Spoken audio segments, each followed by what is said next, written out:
দ্রুতি বলতে আমরা কি বুঝবো? অতিক্রান্ত দূরত্বের হার, অর্থাৎ একক সময়ে কোনো একটা বস্তু কতটা দূরত্ব অতিক্রম করলো। তাহলে আমরা বলতে পারি দ্রুতি, এটাকে ভি দ্বারাই প্রকাশ করা হয়। দ্রুতি ইকুয়াল হবে দূরত্ব ডিভাইডেড বাই সময়। দূরত্বকে প্রকাশ করি আমরা ডি দিয়ে, সময়কে প্রকাশ করি টি দিয়ে। তাহলে গাণিতিকভাবে কি লেখা যায়? V equal D by T. আর বেগ কি হবে? দেখো আমরা আবারও যদি দেখি, আমাদের সরণ কি ছিল?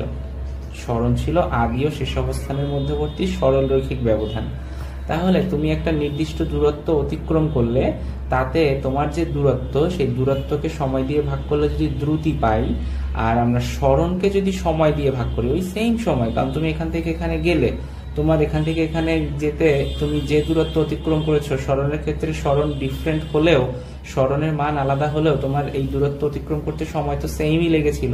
তাহলে বেগ কি হবে? তাহলে বেগ হবে সময়ের সাপেক্ষে সরণের হার। দ্রুতি ছিল সময়ের সাপেক্ষে অতিক্রান্ত দূরত্বের হার, এবং বেগ হবে, দেখো বেগটাকেও ভি দ্বারা প্রকাশ করা হয়, স্মল ভি।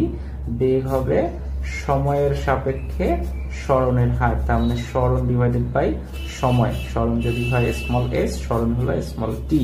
তাহলে আমরা গাণিতিকভাবে কি লিখতে পারি? V equal S by T.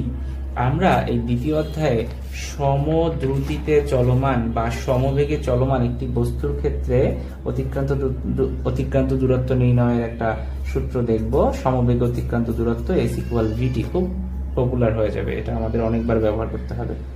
তাহলে আমরা নিশ্চয়ই বুঝে ফেলেছি কোনটি স্কেলার রাশি এবং কোনটি ভেক্টর রাশি। বলতো দ্রুতি কিভাবে পেলাম?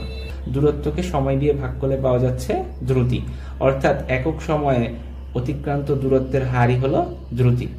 তাহলে এটা একটি নিশ্চয়ই স্কেলার রাশি হবে, কারণ দূরত্ব একটি স্কেলার রাশি, সময়ও একটি স্কেলার রাশি, অতএব দ্রুতিও একটি স্কেলার রাশি। আর এখানে দেখো সময় এবং সরণের যে অনুপাত, সরণ ছিল ভেক্টর রাশি, সময় একটি স্কেলার রাশি।